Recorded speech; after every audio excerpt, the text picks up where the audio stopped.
Hello, this is me आकाश राय और आज हम स्टार्ट करने वाले हैं प्रोजेक्टाइल मोशन में। हम आज देखेंगे कि जब हम किसी हाइट से किसी ऑब्जेक्ट को प्रोजेक्टाइल मोशन कराएंगे तो उसके मोशन में क्या क्या चेंजेस आने वाले हैं, उसकी एक्स डायरेक्शन में वेलोसिटी क्या होने वाली है, वाई डायरेक्शन में वेलोसिटी क्या होने वाली है, एक्सीलरेशन कैसा रहेगा, डिस्प्लेसमेंट किस तरह से होगा, किस तरह से पूरी प्रोसेस जो होने वाली है वो प्रोसीड करने वाली है, ये सब आज हम देखने वाले हैं। लेकिन उससे पहले हम जो हमने पिछले लेक्चर में देखा है उसके कुछ टॉपिक हमने छोड़ दिए थे ताकि हम उसको रिवाइज कर सकें। तो आज हम देखने वाले हैं कि पहली बात तो हमको आज डिस्कस करनी है क्या कि यदि किसी ऑब्जेक्ट की, यदि हम कहते हैं कि दो ऑब्जेक्ट हम लेते हैं प्रोजेक्टाइल मोशन में और दोनों ऑब्जेक्ट को प्रोजेक्टाइल कराएं और सेम वेलोसिटी के साथ प्रोजेक्टाइल कराएं तो एक ही दो अलग अलग ऑब्जेक्ट है और हम उनको दो अलग अलग एंगल पे प्रोजेक्टाइल करा रहे हैं, लेकिन दो एंगल्स के लिए जो रेंज होने वाली है वो सेम होगी। अब किस प्रकार से वो एंगल एक दूसरे पर डिपेंड करेंगे, उनके बीच में क्या रिलेशन होना चाहिए, वो आज हम डिस्कस करेंगे। तो पहले हम लिख देते हैं कि हमने स्टेटमेंट क्या दिया, range has same value for 2 angle. लेकिन एक कब है, when velocity is same, velocity is same। इसको हम किस प्रकार से कह सकते हैं कि हमने दो ऑब्जेक्ट लिए, उनको हमने और उनकी वेलोसिटी हमने सेम रखी, ठीक है, और दो अलग अलग एंगल पे हमने उनको प्रोजेक्टाइल मोशन कराया, लेकिन जो उनकी हॉरिजॉन्टल रेंज आने वाली है जो हमने कल फाइंड आउट की थी हॉरिजॉन्टल रेंज, ठीक है, तो वो क्या आने वाली है, सेम आने वाली है, ठीक है। अब इसको देखते हैं कि एंगल कैसे कैसे हो सकती है। एंगल में रिलेशन ये होता है कि यदि कोई एंगल है तो उसमें अगर एक और 90 से उसको माइनस करें उस एंगल को, मतलब उन दोनों एंगल का सम क्या होना चाहिए, जिन एंगल पे हम उसको थ्रो करने वाले हैं उन दोनों का सम होना चाहिए 90। जैसे हम पहले ऑब्जेक्ट को यदि 30 के एंगल से प्रोजेक्टाइल मोशन करा रहे हैं तो दूसरा एंगल 60 होना चाहिए, किसके लिए, ताकि उन दोनों की रेंज क्या हो, इक्वल हो, ठीक है। अगर हम 40 ले रहे हैं तो दूसरा एंगल क्या होना चाहिए, 50 होना चाहिए। अगर हम 50 ले रहे हैं तो ये वाला एंगल 40 होना चाहिए, मतलब इन दोनों के बीच में सम क्या होना चाहिए, दोनों का 90 के इक्वल होना चाहिए। जब हम सेम वेलोसिटी की बात कर रहे हैं और अलग अलग एंगल पे किसी दो ऑब्जेक्ट को प्रोजेक्टाइल करा रहे हैं तो उनकी रेंज सेम आए, इसके लिए हम किस एंगल पे दोनों ऑब्जेक्ट को फेंकें तो उनके बीच में रिलेशन क्या होगा कि यदि एक ऑब्जेक्ट को हम थीटा एंगल से प्रोजेक्टाइल करा रहे हैं तो दूसरे ऑब्जेक्ट को हमको 90 माइनस थीटा से प्रोजेक्टाइल मोशन कराना पड़ेगा, ठीक है। अब देखिए ये चीज हमको क्लियर हो गई। अब देखिए ये होता कैसे, इसको हम कैसे मान लें कि ये सही है, ठीक है। तो इसके लिए हम देखते हैं कि क्या होता है। हमने पढ़ा था कि रेंज क्या आती है हमारी, Q square sine 2 theta upon G आती है। ये हमने कल डिस्कस कर लिया है, प्रीवियस लेक्चर में हमने इन सारी चीज़ों को ड्राइव कर रखा है।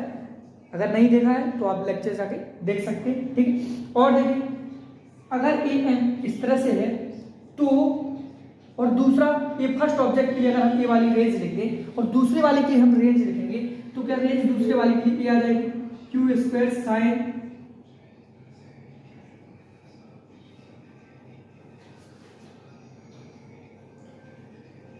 180 माइनस थीटा अपॉन जी, ठीक है। क्या ये आ जाएगी, ये हमने दो ऑब्जेक्ट लिए, अलग अलग दो ऑब्जेक्ट के लिए हमने रेंज देख ली है। पहले ऑब्जेक्ट को हमने थीटा एंगल पे प्रोजेक्टाइल मोशन कराया, ठीक है, तो उसकी रेंज निकल के क्या आ गई, u square sine 2 theta upon G, ठीक है। दूसरे को हमने 90 माइनस थीटा से प्रोजेक्टाइल मोशन कराया तो उसकी वैल्यू क्या आ जाएगी, यू स्क्वायर साइन 180 माइनस यहाँ 2 थीटा जाएगा, क्या जाएगा 2 थीटा, ठीक है। क्योंकि हमने किससे 180 क्योंकि 90 माइनस थीटा से किया था और 2 थीटा की यहाँ बात कर रहे थे, यहाँ पे दिक्कत तो नहीं आ रही थी कि इस प्रकार से किया हमने, यहाँ पे था साइन 2 थीटा था, ठीक है। तो हमने थीटा की वैल्यू यहाँ पे क्या रखी है, 90 माइनस थीटा रखी है। इसी को हमने सॉल्व करके क्या कर दिया है, 180 माइनस 2 थीटा लिख दिया है, ठीक है। तो दूसरे ऑब्जेक्ट की वैल्यू ये आ गई।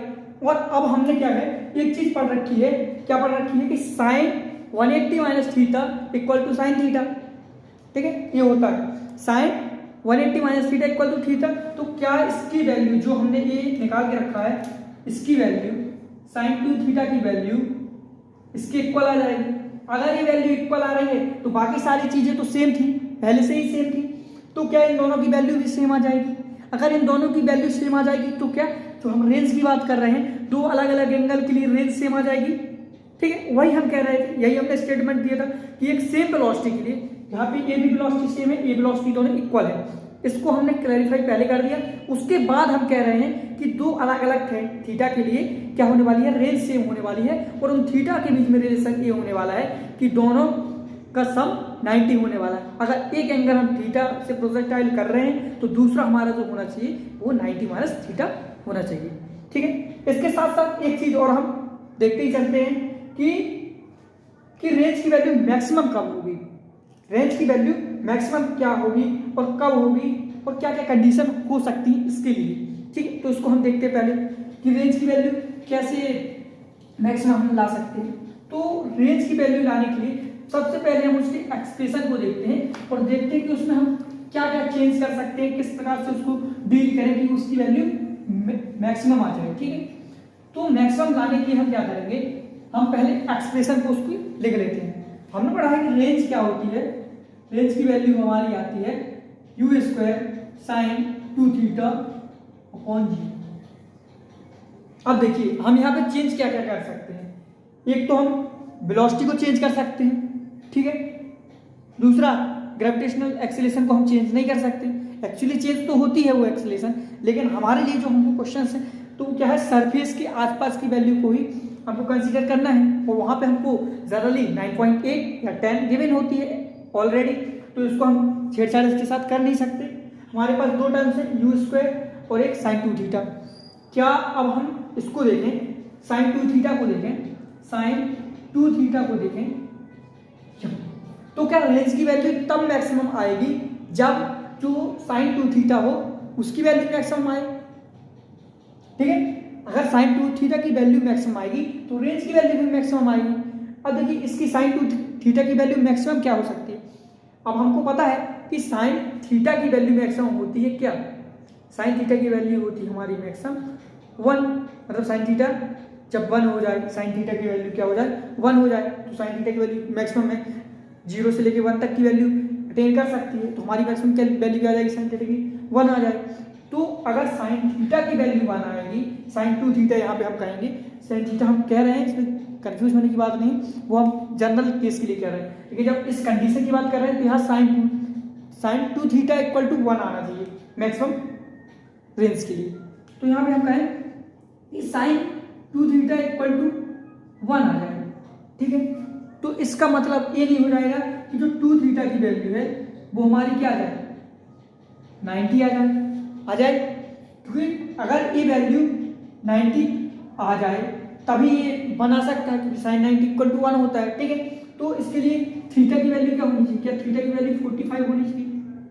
ये कंडीशन तो हमको ये रही कि साइन थीटा की वैल्यू अगर 45 हो तब हमारी जो रेंज की वैल्यू आने वाली है वो क्या आने वाली है, मैक्सिमम आने वाली है। तो हमारी मैक्सिमम रेंज की वैल्यू क्या आ जाएगी, हमारी मैक्सिमम रेंज की वैल्यू आ जाएगी यू स्क्वायर अपॉन जी। अब इस वैल्यू को चाहे हम कितना भी चेंज कर सकते हैं, यू की वैल्यू हम जितनी इंक्रीज करते जाएंगे उतनी ही हमारी क्या हो जाएगी, रेंज इंक्रीज करते जाएगी, ठीक है। और इसमें एक चीज और एक हमको समझ में आ रही है, जो हमारा प्रोजेक्टाइल मोशन है इसमें जो पाथ वो फॉलो करता है ऑब्जेक्ट वो पैराबोलिक पाथ होता है।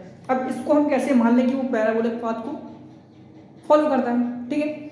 तो इसके लिए हमारा सीधा सा फंडा है कि यदि y और x के बीच में हम रिलेशन देखें, अगर y और x के बीच में हम रिलेशन देखें और वो रिलेशन कुछ इस प्रकार से आ जाए कि y या तो x स्क्वायर के डायरेक्टली प्रोपोर्शनल हो, ठीक है, y या तो x स्क्वायर के डायरेक्टली प्रोपोर्शनल हो, और या तो x जो है वो y स्क्वायर के डायरेक्टली प्रोपोर्शनल हो, ठीक है। ये कैसे हमने देखा कि हमको पता है इसकी इक्वेशन, जनरल इक्वेशन इस प्रकार से होती है कुछ पैराबोला की, या तो होगा y square equal to 4ax, y square equal to minus 4ax, या होगा x square equal to 4ay, या जाएगा x square equal to minus 4ay। यही चार इक्वेशंस के बीच में पैराबोला पूरा खेल चलता रहता है, ठीक है। तो यदि या तो y square is directly proportional x हो जाए या x square is directly proportional to y हो जाए, ये दोनों कंडीशन है, तब हमारा पैराबोला का पाथ होगा। और जब हम ट्रेजेक्टरी इसका डिस्कस करेंगे पैराबोला का प्रोजेक्टाइल मोशन में, तो हम क्या करेंगे, उसकी इक्वेशंस को भी देखेंगे और वहां हम ब्रॉडली डिस्कस करेंगे कि किस प्रकार से प्रोजेक्टाइल मोशन क्या है पैराबोलिक पाथ को फॉलो करता है।